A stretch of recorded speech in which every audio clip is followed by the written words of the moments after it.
Can't you see them dad boys are casting? Testing competition on their podcast mission. Never know what you get. It's chaotic precision. If you don't know, you better find out the dad pack. Are here to prove a point. We three kings just believe that you don't want to tussle with them. This show is thunder. Subscribe and tune in, and you're laughing to the very end. Don't turn your back on the dad pack. Don't turn your back on the dad pack. Put the kids to bed. Dad's home. We are the dWo podcast, representing the dad world order, where the jokes are bad, the advice is questionable, but the love is all real. I am the pretty face papaw, Mr. Magnificent Mike Martin. And with me, as always, the rest of this patriarch pack. We've got the big bad bearded daddy. He is Big Rig Eric Murphy. Honk if you hear me. Shout out Dick Star. Pizza Hut leg lamp, baby. That's dope. It's fucking cool. And he is the perpetual mid-carter and the two-time world record holder. He is the wrestling t-shirt guy, Bo Cephas. 1,334 days rocking wrestling shirts. What's up, boys? Man, so many days. So many days. A lot of days. A lot of days, man. Well, as Mr. Magnificent said, we are the dWo podcast, and tonight we are back with another Fathers on the Fringe. Tonight we're talking near-death experiences. Our boy Bo Cephas down here is the master script writer. He is the collector of information and all around MC of Fathers on the Fringe, I guess we'll call it. And you know what? I love this because I just kind of get to sit back and you tell me stories, and it's pretty awesome. It makes me feel like we're a modern day "Are You Afraid of the Dark" episode. Yeah, It's kind of like, ooh, what stories are you gonna tell now? I should have put a bonfire in the middle of those three.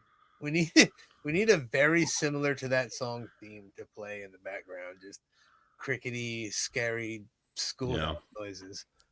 Also, shout out Castro. What's Thank up, you for bud? being here. Justin, while you'll rather have a three-man booth than deal with having me back on. Justin, we're definitely going to have you back on. As much For sure. as you pop us on here with your amazing, terrible jokes, we're definitely going to have to do that. Hey. And longer T-shirt run than Roman held that Universal title. True Holy that. shit, that's right. I've just I am the T-shirt chief. That is it. OTSC. OTSC, dog. That is it. My fucking Twitter bio is about to change. Fucking dope. OTSC. Nice. That's awesome. That's sure should it be TSGC? Either way. Justin, pick a fringe topic. Something that we've not gone over yet, which is easy because we've only done this and one other episode about alien abductions. Pick an obscure topic and shoot me a DM on it, and we'll work an episode. We'll have you come on as a guest for a Fathers on the Fringe episode, and we'll talk about that specific thing. And I'll write a script about that too. You know, we'll make it happen. Love it. It'd be so much fun. Yeah, I thought about getting a guest on tonight, but to be fair, the one of the two guests that in our stories that is still alive is 93 years old, and I didn't think about getting the guest of the other one until just the other day. So poor planning, but it is what it is. We're getting better. It happens to the best of us, you know. We'll work to that. So good. We'll get there. Anyways, we're gonna start. We have 4 stories tonight.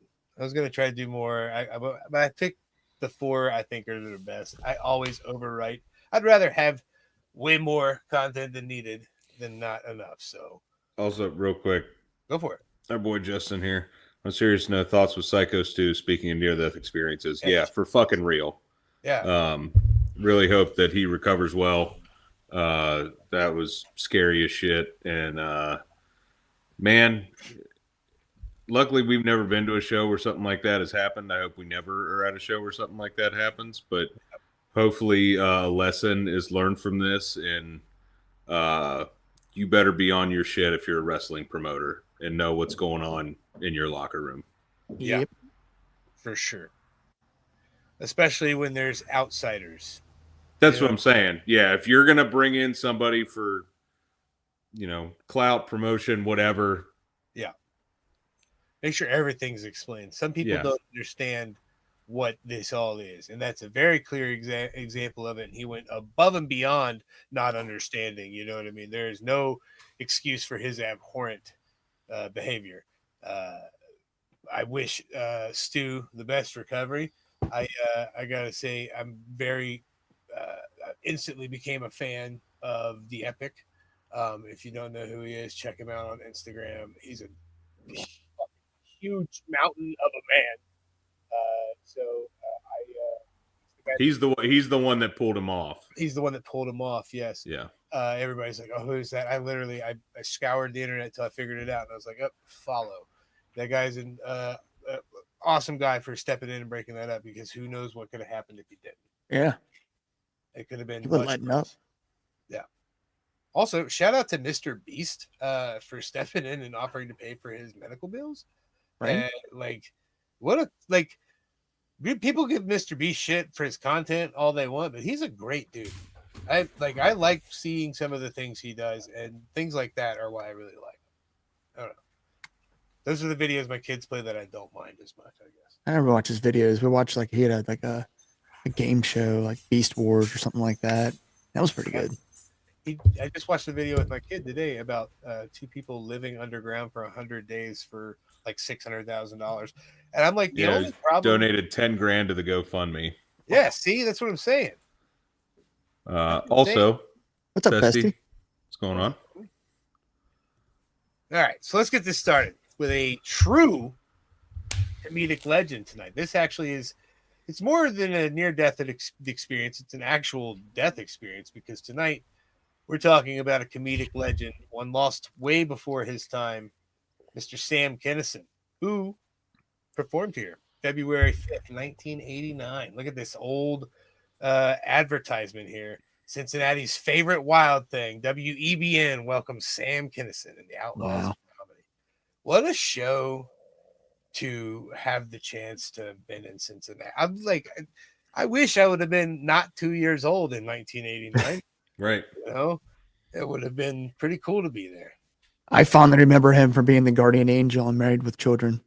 He's such an iconic person, an iconic character, comedian, known for being a former preacher's son and preacher himself before he left preaching to do comedy. And you can tell in his voice and his deliverance that he was a delivered person, if you will. He was he had the voice of a preacher, but the nasty of a comedian.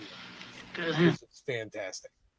But anyways, so Sam Kinison, April 10th, 1992, he was driving his Pontiac Turbo Trans Am when it was struck head-on Needles Highway, northwest of Needles, California, by a pickup truck that was driven by a juvenile who had been drinking alcohol. The pickup truck crossed into the center line of the roadway while he was trying to pass another vehicle, and he moved into Sam Kinison's lane. Kinison and his wife were on their way to Laughlin, Nevada to perform at a sold-out show at the Riverside Casino, and the impact was absolutely devastating. It threw them both against the windshield, and they were stopped on a dime. And after the crash, Sam Kinison kind of appeared like he was okay. He appeared stable, but he was definitely seriously injured. He had some facial wounds, but they were minor, to be honest. But he got out of his vehicle and he sat down on the side of the road and seemed to be okay for a minute. And then shortly after, he kind of laid back and laid on the ground. And he was being followed by his brother Bill and his friend Carl, and they were traveling in like a what do you call it, like a caravan. There were multiple people, so they all pulled over to see what check on him and everything. And as Sam was laying there, he wasn't screaming. He didn't seem to be in a panic. But then something changed. He began to speak, but not to anyone around him. Like it was like he was looking out to the distance to somebody that wasn't there. And they said his words were very haunting. His first words were, "I don't want to go. I don't want to go." And he seemed to stare even more. And then he continued, but almost in a whisper, questioning why. Then after a long silence, they said it was probably about 20 seconds, his expression changed. And then he said in an almost understanding and accepting tone, okay. and then he died. Wow. An autopsy found out that Sam Kinison sustained multiple traumatic injuries internally, including a dislocation of the cervical spine, a torn aorta, torn blood vessels in his abdominal cavity, which resulted in his death, which took about 10 minutes after the crash. The pickup driver did plead guilty to one count of vehicular manslaughter, but he was 16 years old and was only sentenced to 1 year of probation and 300 hours of community service. He also had his driver's license suspended for 2 years in connection with the collision. Sam was only 38 years old. Wow. Yeah. What's even worse, man, is his wife was in the collision too, but she did survive. She suffered a major concussion, and she was taken directly to a hospital for treatment. And Sam's brother, Bill, was quoted as saying that he was iconic for being a former preacher and had tons of jokes about religion. He also joked about death, and he wasn't scared to die. His friend Carl, who was driving the car directly behind him, said that whatever voice he was talking to him gave him the right answers that he needed, and he relaxed with it. They were convinced that he was speaking with someone that they couldn't see. That's the craziest part of the whole story to me, is that multiple people were there and said that he was definitely speaking to somebody. Right. It's interesting. Wow. You So, guys, what year was this? this was 1992, April 10th. My wife wasn't even born until April 23rd of that year. So my wife was 13 days negative. Negative 13 days. It's just, that happens 10 years in the future. There's airbags and such like that. They're, that are pretty much in every vehicle, and it's probably doesn't result in his death, unfortunately. Yeah, I mean, you look at the wreck. There were pictures of it. I didn't want to put them on here, but there were pictures of it, and it doesn't look bad.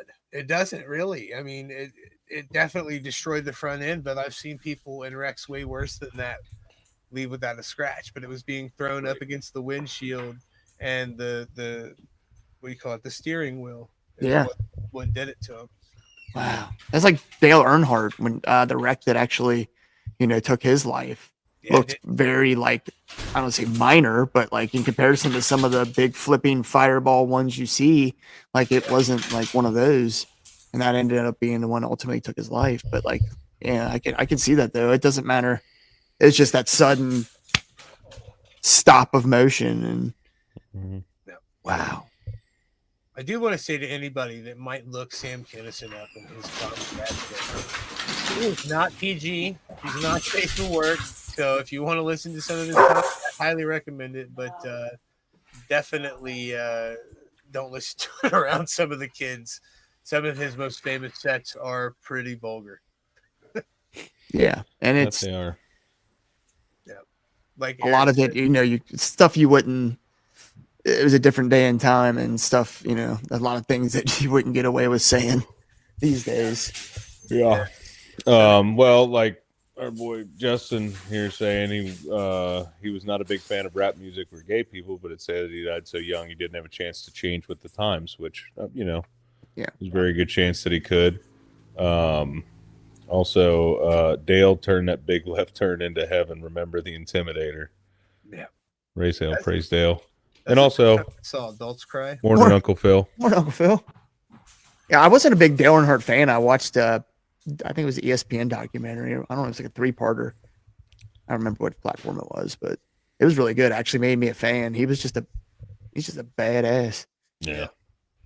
Yeah, I almost that was the only day I've ever think I've seen my uncle cry, besides like at funerals and other acceptable reasons. You know what I mean? But when you talk about just what the fuck was this? I remember being a little kid when Earnhardt died. I wasn't a little kid, but I was, you know what I mean? I was still young. I was young enough to be watching it in the living room, eating pizza, Right. Yeah. And the fact that it happened during, an actual event, what I mean? It'd be someone losing a wrestler in the ring. Yeah. We've been there. Yep. Yeah. Scary shit, man. I'll say this with the, people saying he was talking to somebody. You can take religion completely out of it. I've seen way too much shit happen and felt way too much shit happen in my life to I can't believe in nothing. There's something Sure. after. You know what I mean? So I can absolutely believe that he was talking to someone or something or whoever, is on the other side. Do you believe it was a guide? Do you believe there was a I legitimately could see someone that. Yeah. there to guide him to the next? I would like to believe that. I mean, a lot of people have reported seeing loved ones, at Yep. the end of their light or their path or whatever you want to call it. That's not what our next person encountered, though. Our next person on the list is actually, I think, the most terrifying of all the people that we're going to talk about tonight. And it's not because she looks like she will suspend you from school. That is Miss Nancy Bush. Yes. That is Miss Nancy Bush. She is still alive today. So Not those bushes. I feel was she married? I don't know for She sure. looks like her husband's name would be Carl. Well, I Or don't, Howard. Be like Carl. but I'm gonna hope that she was Girl. married or at least was with her significant other at the time, because her near-death experience actually happened during giving birth. Oh, Really? Yes. So, and hers, like I said, not all death experiences are peaceful. Some are pure horror, and I think hers is one that is pure horror. So Miss Nancy Evans Bush was giving birth in 1975. But something went wrong cardiac wise, and she flatlined on the delivery bed. That's when all of a sudden she found herself suspended in a black void. Ooh. No light, no sound, no sense of time or space. Endless, empty. What she felt was like pure terror. She could feel her very existence slipping away.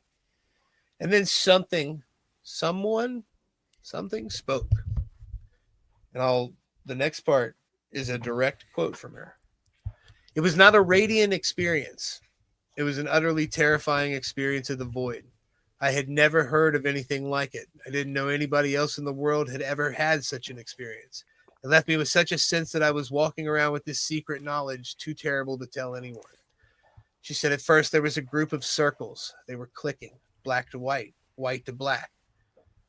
I didn't think they were evil, but they were malicious. Maybe the way a sibling would be malicious when you're being really heartless to each other. There was no question. They were authoritative. They knew stuff that I did not know. I was the stranger there, and they weren't. It never occurred to me that this was hell, and it never occurred to me that I was dead, only that this is what it would probably be like when I was dead.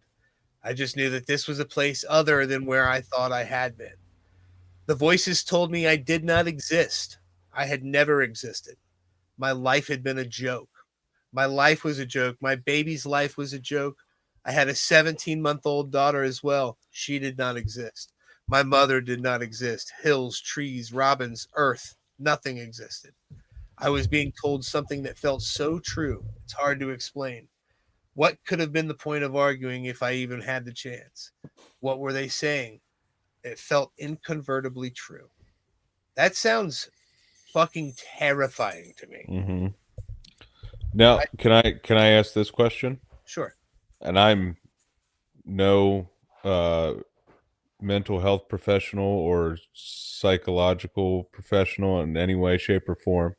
This is just me spitballing.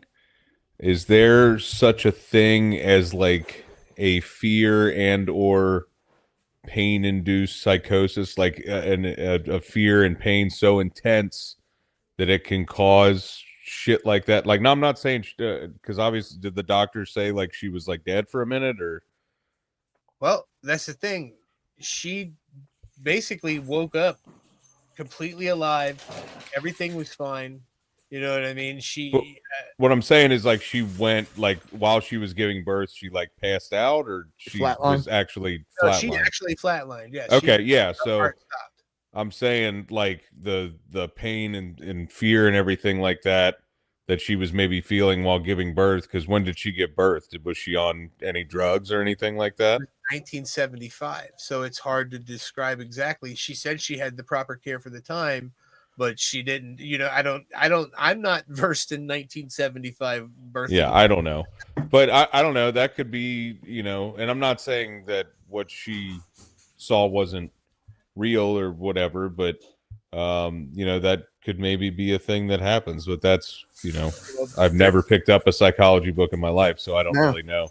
And I wonder if part of it is, does your mind create your sense of heaven? I mean, if you're a religious person and maybe your experience is different than someone who hasn't been brought up on those ideals, it's again hard to say because everything is just a what if. Nobody knows until they do, and when they do, it's too late.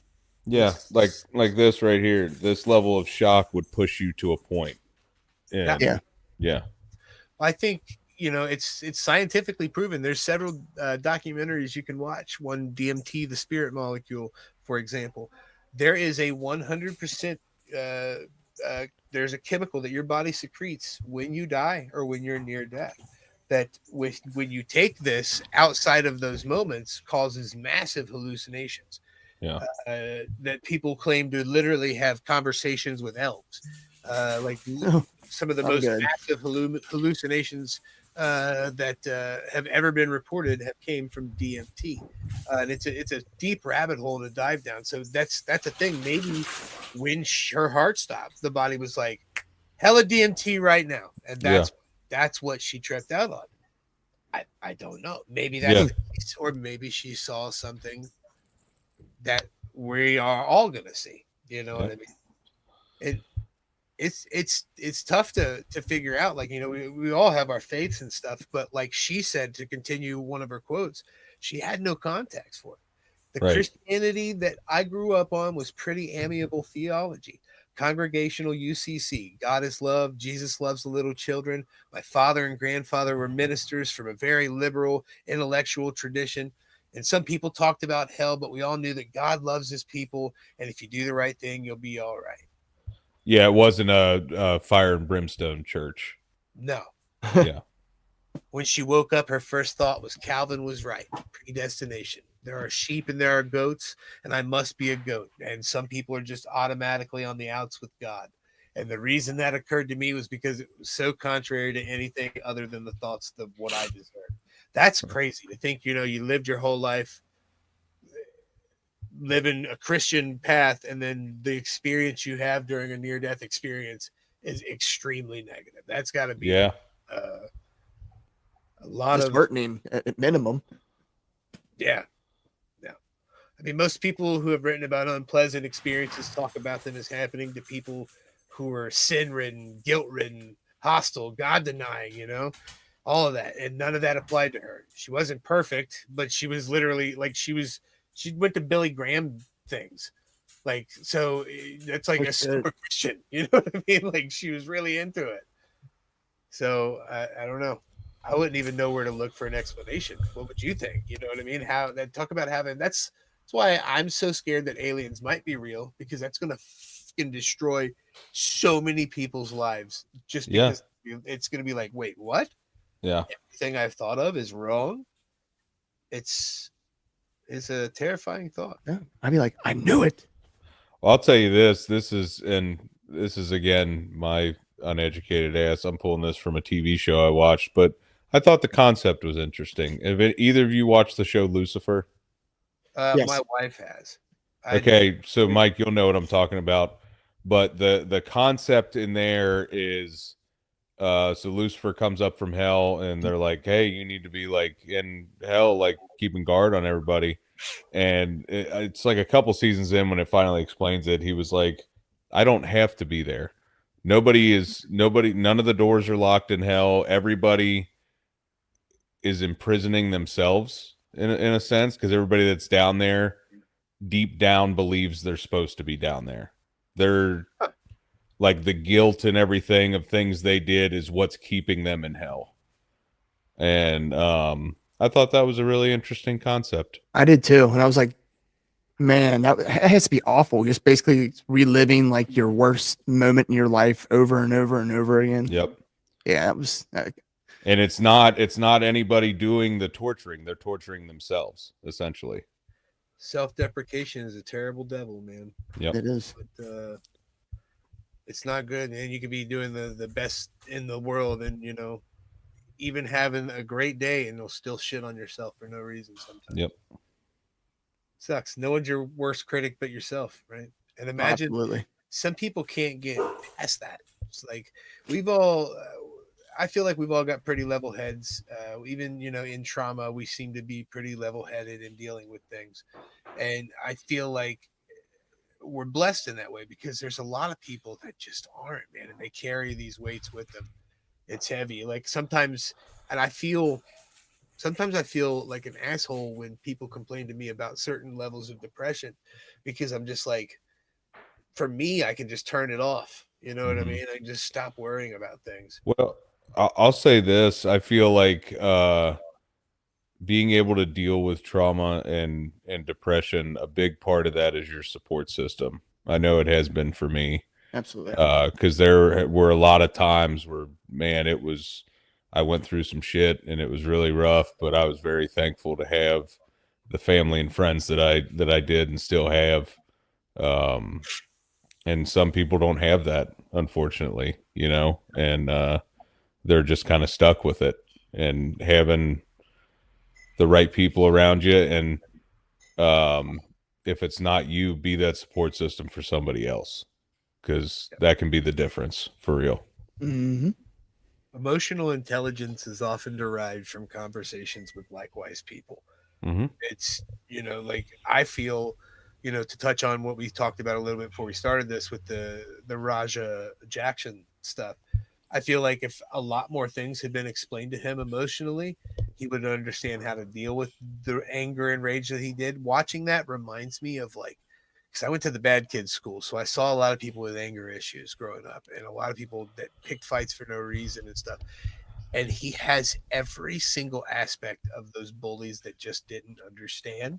You know what I mean? Like I don't feel like he understands. He doesn't have emotional intelligence. He doesn't understand what his actions do, what recourse things. He's still a very young-minded person.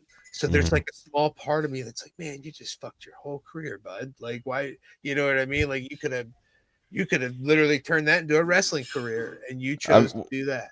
I mean, that's the thing too. Like, throw the career out the window. That motherfucker might be going to jail. Oh yeah, His whole like, life. That's never going to disappear. He to not to make light of it, but that's assault, brother. I mean,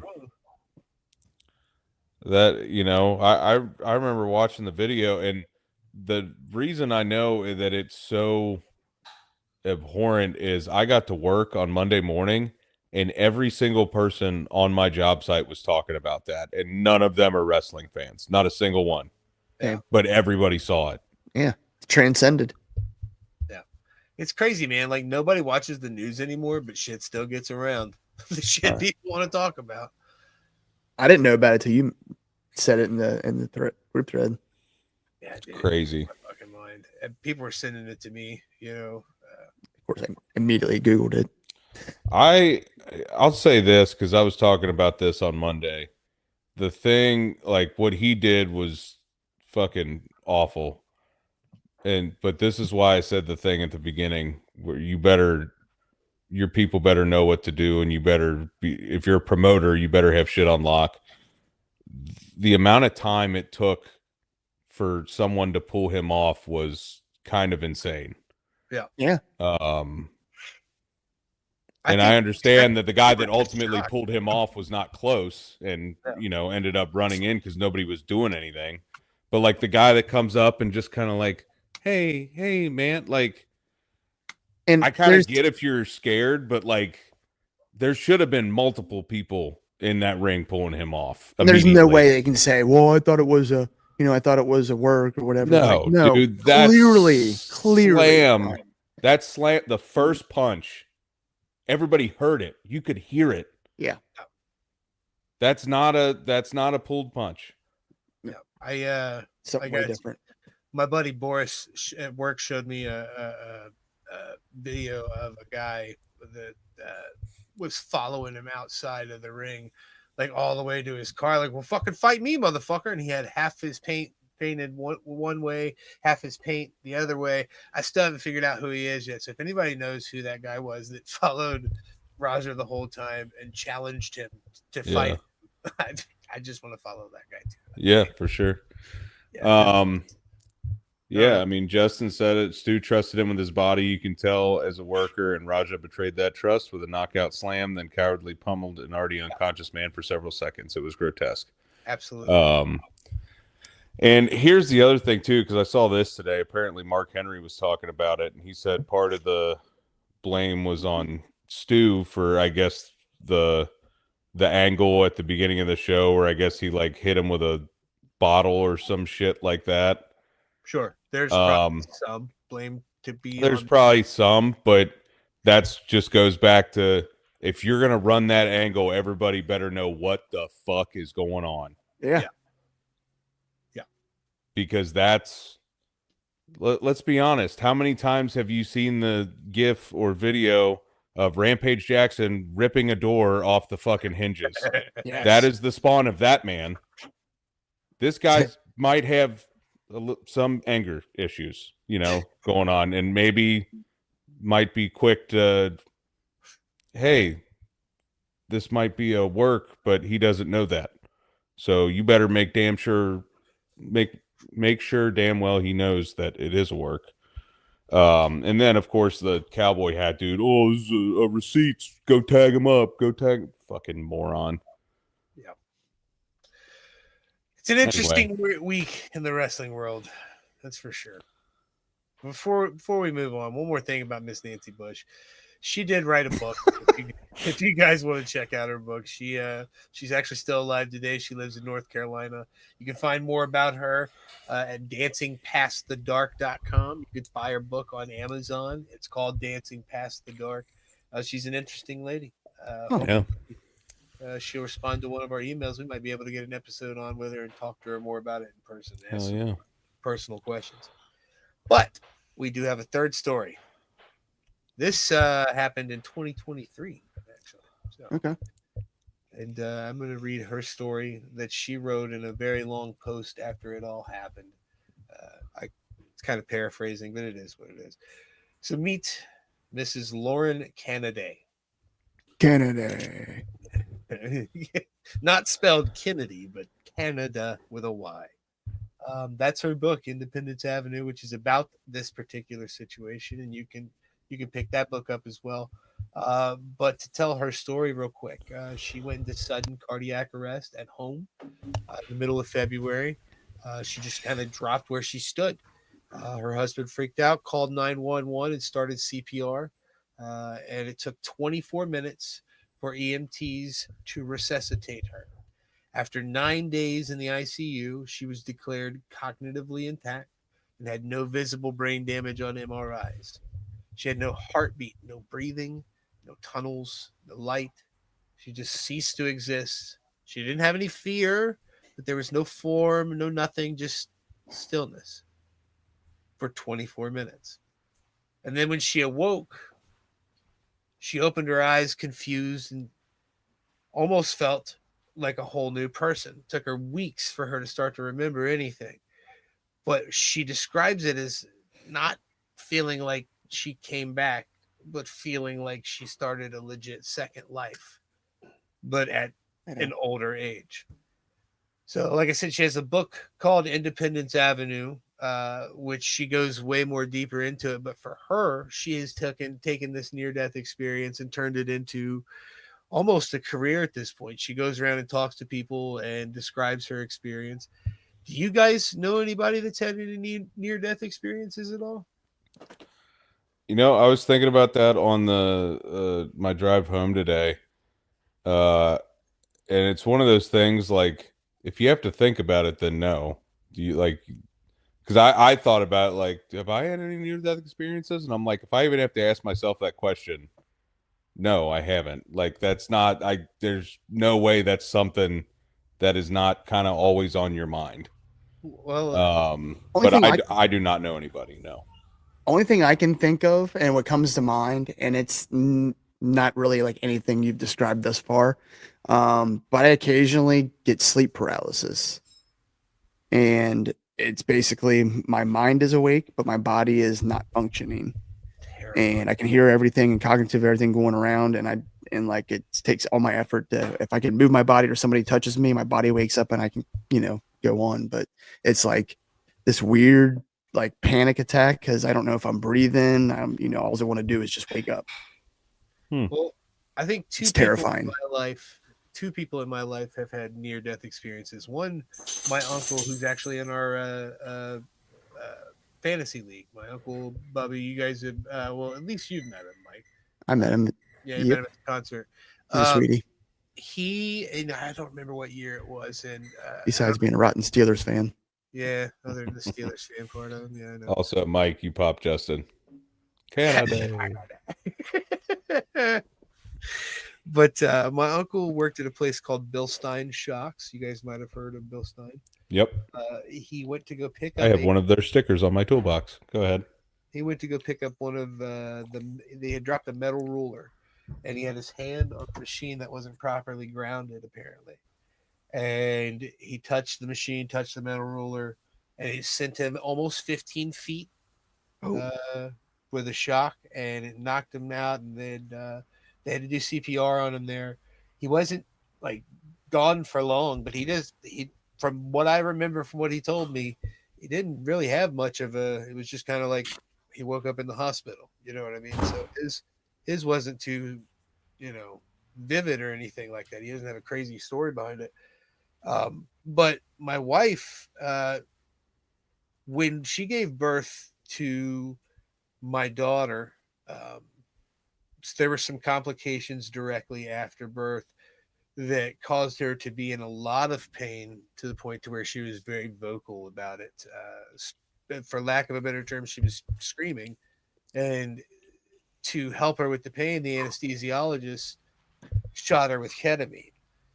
And it literally put her into what they call a K-hole.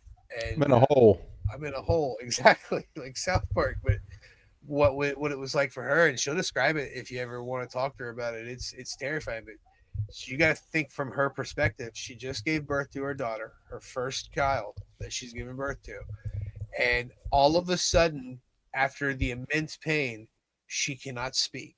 She cannot move her hands. She cannot move her legs. She doesn't feel anything. Oh. All that she knows is she's conscious. Everything's blurry and everything's closing down. And she, for sure, she's like, for a solid while, I thought that was it and I was dying. She didn't realize because the anesthesiologist wasn't like, hey, I'm about to get you with some ketamine. You're about to be fucked up. They didn't tell her that. They just in it on her intravenously. That's terrifying. Yeah, dude. Like, I didn't realize it was that serious till afterwards when she reported it, because within 15 minutes afterwards, she was not really coherent, but she was like, okay, you know what I mean? Yeah. I just figured, but when she told me the next day, I was like, holy shit. Like, why wouldn't, I mean, maybe it was like a chaotic situation, but why wouldn't the anesthesiologist be like, hey, I'm about to hit you with ketamine? Well, I think, or was she so like, yeah, I think out of it that there was it was like, we need to get this in her no matter what. Yeah, I think it was a combination of both, because he did tell us, but I don't think the word got through to her. I don't think she understood at all, because from what it seemed like to me, it was like he said it as he did it. You know what I mean? Yeah. But for her, she had no idea. If you're in that bad of pain, you ain't trying to hear shit anyway. Yeah. It's fucking terrifying, man. Oh. Fucking crazy. You know what I mean? You did that to her. Your damn dirty hands to yourself. Son of a bitch. The second one wasn't as bad, but she had some rough shit with that one too. So that's why I was like, you know what? I'm not going to kill you. So we're going to stop having kids. Her dad walks in. You keep your liver spotted hands off my beautiful daughter, you geriatric fuck. Speaking of geriatric fucks, I would take that back. One legendary Donald Sutherland, who is late passed on, is our last story of the night. Dude, what a handsome, one of my all-time favorite actors. I love Donald Sutherland so much. Yeah, Donald Sutherland is was known to be quite the happy man. He did pass away, I think it was 2023, but this story about him was in 1970. He was in his mid-30s, and he had his own near-death experience after being infected with spinal meningitis, which affects the fluid and membranes around your spinal cord and your brain. And the close call came for him while he was filming Kelly's Heroes, which shows you how old of a story this is. He was in Yugoslavia for a day's filming, and he was out for 6 weeks. They took him to a hospital, found out they had spinal meningitis. They didn't have any antibiotics, so he went into a coma.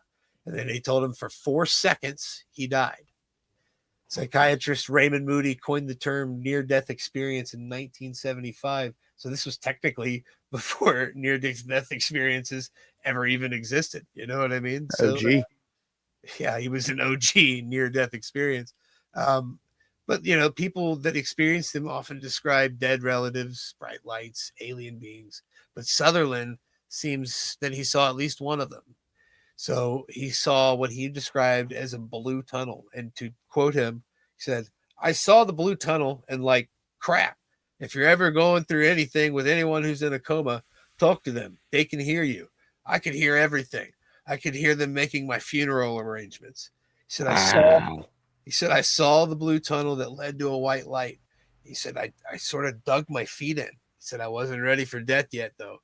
I didn't want to go, but it was incredibly tempting. He said, I recalled right before I came back that I thought, why not?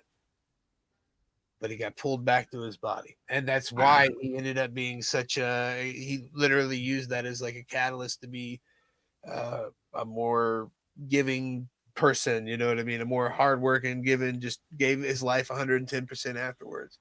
No. Also, the fact that was on Kelly's Heroes, like he was the star of that movie, in my opinion, oddball.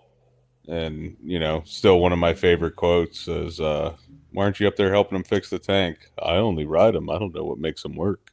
Eric, what the fuck is your brain, my guy? Do you just have filing cabinets of quotes from everything? Yeah. I took him to a trivia night one night, and we just cleaned house. Yeah, Parks and Rec, please. Next. I just sat there and drank. The tiebreaker was like music lyrics, and they just all look at me and we're like, "Can I put you on the right in? Time for me to step in. Can I put you on the spot with a popular movie just for the hell of it? See if you can get one." Yeah, sure. Small Soldiers. Oh, that's one that is out of my. I think I've watched it like twice. Bro, you gotta watch that one. That's a good one. Yeah. I just watched it today. Yeah, well, I was hoping give me another one. Give me another one.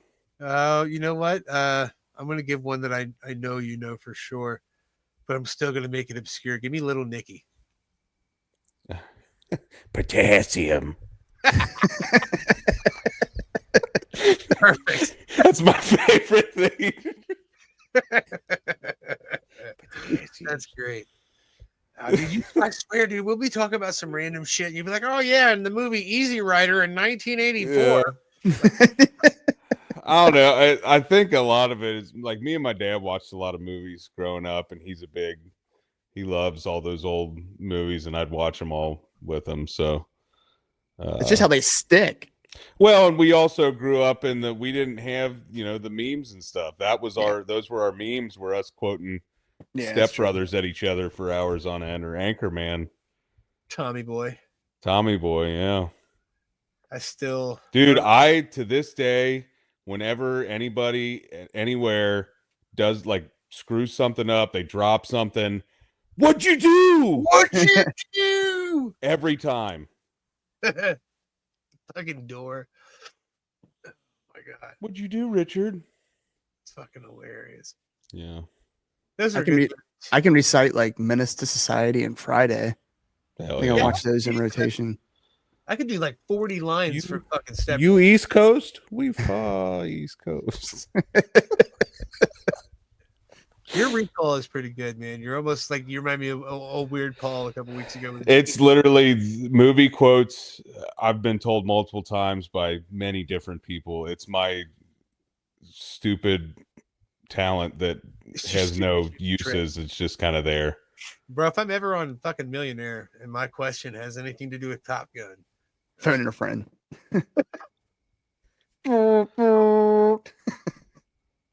Yeah, I distinctly remember that trivia night though. Wasn't it Parks and Rec trivia? Yeah. We Yeah. need to do You and something like Seth that, man. Yeah, we cleaned up. brought the ringers in. We need to set a date and take all three of the old ladies out on a date. Get Yeah. kid free all the same night. We need to figure out a night to make that happen. Maybe November, December, do like a holiday time dinner. Actually, fun fact, the Texas 10 like Shiner beer thing I gave you.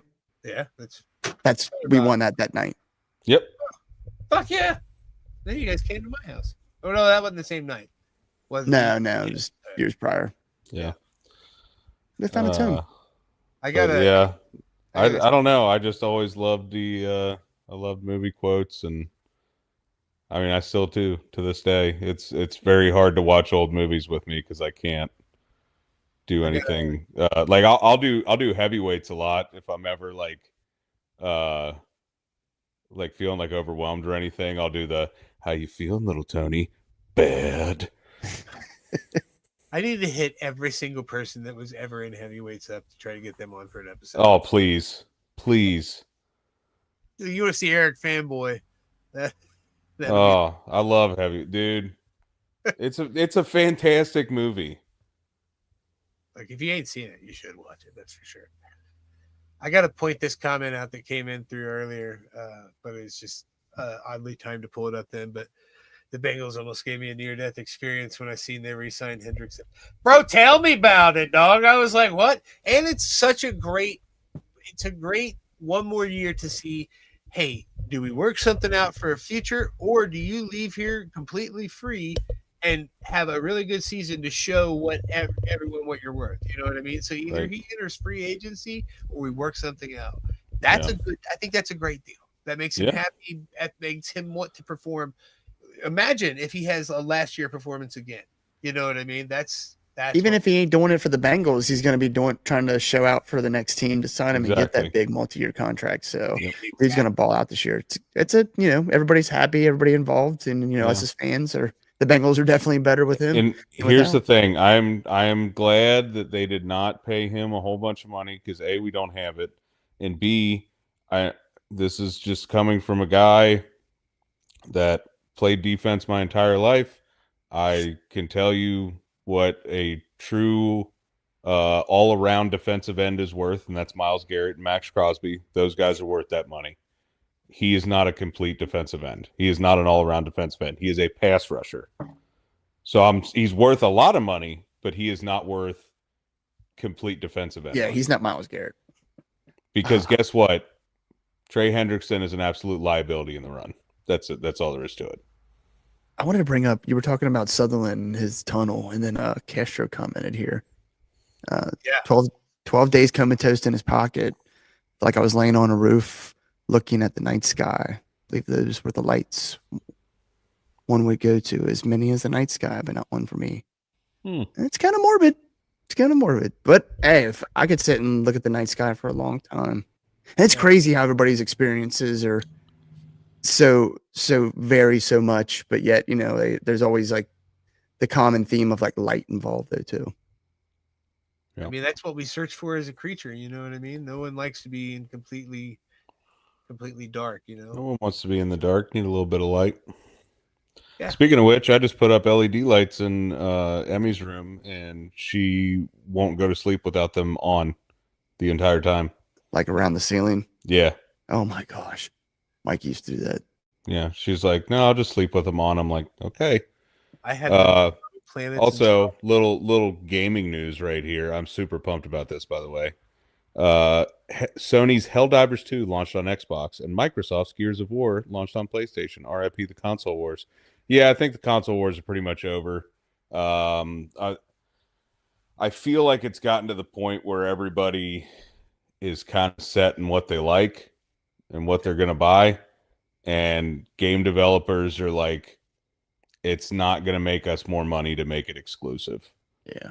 I still think there's going to be certain exclusives, and I think that's a good thing. Like, I feel like while Crash Bandicoot is on other platforms, I feel like it should come out first on PlayStation. Yeah. I feel like Halo should always come out first on Xbox. Right. You know what I mean? Whatever it is, there should still be that version of exclusivity to an extent. But yeah, I'm just excited to play Helldivers. I don't think I'll ever leave a Nintendo though. Think you'll ever see a Mario game or a Zelda game on another platform besides Nintendo? No, Nintendo will keep that shit till hell freezes over. The last time it happened was 1990 when they made the Philips CDI and they made a Legend of Zelda game. Actually, Really? 3 Legend of Zelda games, and they are fucking atrocious. It's Okay. literally like going to a family reunion, but you have one uncle who fucking tried to kiss all of his sisters or something. You know what I mean? It's like that's what that Zelda is. Oh Like, God. oh, keep that uncle out of here. We don't talk about him. You know, We don't talk about Bruno. Yeah, we don't talk about Bruno or those 3 Zelda games on the Philips CDI. We should do a gaming episode. That would be fun. If you guys have any ideas for paranormal or woo woo or whatever it is, I want to dive deep. I have such fun writing these scripts. If you have any ideas that you want us to go over, any topics, please shoot them to us. We are interested in what you're interested in. We just want to provide content to the people that actually listen to this. You know, it's how we can pay you back, give you what you want in a way. So Yeah. I like doing these. These are easy for us. I like now that in the future or in the past we have had guests that'll cancel on us and we're like, oh, we'll just take the night off. Now we have these in our back pocket that we can be like, oh, and I've got like 3 half scripts already written for other episodes. So I could throw one together like that. So you never know when there might be a surprise one, but we do have some on the schedule. So Also, Justin, I will absolutely root for the St. Louis Battlehawks just based on their mascot because a Battlehawk just sounds cool. Was that the team AJ McCarron played for? I believe so. I always like AJ McCarron. He's a good dude. Former Bengal. Who day? Good day.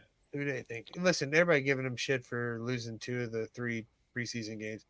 It's fucking preseason. I want my second string to perform better than other people's second string, but I'm not super fucking worried about it. You know what I mean? People are. I don't know.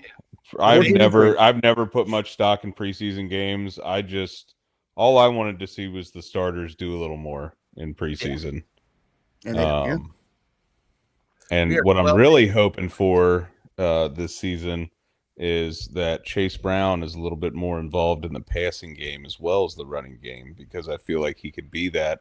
And also, he is my RB2 on my fantasy team in a full PPR league. So please catch all the passes, Chase Brown. apparently, he did a lot of off-season work with a wide receivers coach. That's why I picked him. For that reason. Pre-made graphics, by the way. So far, I need to get everyone's, and I want to get cut out of everyone's face for the league this year, and I'm going to go extra with graphics and make sure I keep up with everyone's points and try to keep the people that watch up to date. Trying to create content for you guys, even if you don't give a fuck about football, you can at least see us take Mike off this fucking 2-time champion throwing bullshit. We've only been for 2 years. I should have won. I should have won last year. It was collusion and horseshit. That I lost. He's a cheater, pumpkin eater. I mean, the pumpkinest of eaters. Yeah. I'll tell you this: I was winning going into game 1. We got this real ridiculous. We play 2 separate weeks for a championship horseshit, and if we just played the 1 week, I won week 1. I just would like everyone to know that. Hey, the first half don't count. That's why we play the game. And then second one's on week 16. So, I got people that are on playoff teams. Bullshit. Yeah. I'm just playing. I was scrambling. It really is a scramble that last week. You're like, shit, who do I play? Who's playing? Got 3rd and 4th string running backs. Yeah. It's crazy. Buddy, we should have brought you in, man. I see your comment there, but we actually are a full league this year. If anyone drops out, though, you are for sure on the list of next. We'll shoot you in. Yeah. Yeah, I'm excited. I like our league just because the scoring's so asinine. And you get like the points for passes attempted is the dumbest thing ever. Hey, but man. it makes for fun scores. Everything's 400 to 300, and yeah. That's exactly because look, man, it's shitty when you have a quarterback that throws for 400 yards and 1 touchdown. Well, here's the thing. I have no idea what the score is going to be like with our games because I'm just like, oh, so-and-so got me 170 points. So That's really I good. go and look, and it's like 50 points because he threw for over 50. He threw over 50 passes. I'm like, all right, that's a cool 50 bonus points. Like, it's I have no idea how to keep track. Like my other leagues, I'm like, oh, I know exactly how many points that catch is going to get me. I have no idea what happens in our league, and I love it. It's all on the list. You can see what everything scores. I know. It's just funny because there's so many things you get points for. I thought it was fun, you know. It is fun. It is. It's a lot of fun. I enjoy it. At this point, it's like, yeah, fuck it. What else can we give points for? Oh shit, boys. You guys got anything else? No, it's funny when you're near death experiences tonight because I feel near death today. So, well, get you some rest, brother. Yeah. We'll see. Yeah, we gotta see. What do I got tomorrow? Em's got softball practice. It's her second one. She really enjoyed her first one, so yeah, that's pretty cool. You want to hear something ironic? Her softball practices and games are on the fields that are next to my old apartment. That's fun. Damn it! I'm like, come on. Gonna walk there. That's the way it always works. That's a good comment. Yeah, too. I do. I'm not so magnificent right now, but hey, Brian, you get enough fucking people to fill one up, dude. I'll join your fucking league, especially on the ESPN app. We're already on the ESPN app, and ain't nothing but a swipe and checking a team. That reminds me. I was gonna say this. We should make a Discord for the league. Yeah, I don't know how Discord works, my guy. Dude, Discord, it's the best thing ever. If you want to make like graphics and shit, it's the best thing ever because you can upload all the graphics and everybody can see everything. You can make it real interactive for everybody. It's fun. I'm going to be posting them on Instagram and stuff, but I definitely would love to because, like I said, I'm going to do it almost like South Park famous people heads. You know what I mean? Like the way post a photo. I want to do those in brackets, and we're going to work this whole thing out. It's going to look really cool. This also is another example of Cephas being a 90-year-old man when it comes to technology. When I suggest something he doesn't know about, he'll sit over here and put all of our stuff in a database on a hard drive and everything. And then I mentioned Discord. What's a Discord? But log into my remote server and access our database. I don't know how that works. Listen, man, I learned the internet in the 90s. I am basically to the level of... So did I. Yeah, but I'm the level of fucking Neo, but before he goes into the Matrix. So, like, I understand how all that shit works. Follow the white rabbit. It's just, I find it funny that you don't know what Discord is and you're such a huge gamer because Discord is like strictly, it was developed for gaming. To be fair, I only play multiplayer in Fortnite, which they just dropped the gorillas, by the way, which is dope. But no, I only play that multiplayer. Everything else I play, I'm like exclusively a first person game. Like I play Death Stranding and Expedition 33 is what I'm on right now. And so I don't necessarily have a need for Discord. From what someone explained it to me, it's just like Reddit, but you can talk on it. I wouldn't compare it to Reddit. It's like you create a server and you invite people to that server and you can have different text channels. Like you can be like, we can make a text channel that's like, here's all the results from this week, and you can post graphics in there, and people just talk. It's like a big group chat. That's all it is. Okay. I can set it up and I can show you what I'm talking about. I was just about to say, if you can get the ball rolling on that, I'll download Discord. Yeah, it's super cool. Do we have a dWo Discord? We do. We never promote it. We probably should though. We need to get that set up. We need to. I know this ain't business meetings, but we need to get that set up and get our fucking Patreon set up as well. Yep, absolutely. Several of our friends be like, "I will totally pay $1 a month to you guys," which is cool. So let's get them dollars a month. You know? I like it. Buy I more. like it. I like it. I like it. $1. Well, yeah. I don't think I got anything else. Don't nobody have no near death or all the way to death experiences anytime Yeah. soon. Don't do that. So make sure you're talking about yourself, talking about your feelings, even if it's just somebody. You don't even really got to talk about your feelings. Make sure you get some kind of therapy with someone, even if it's literally just bullshitting about wrestling like we do sometimes. Therapy can be a lot of different ways. You know what I mean? So just I don't know, do something you enjoy to break up the monotony of the things you don't enjoy. So. Absolutely. Well, as always, we have been the dWo podcast, and this has been another Fathers on the Fringe. I am Big Rig Eric Maffey. He is Mr. Magnificent Mike Martin.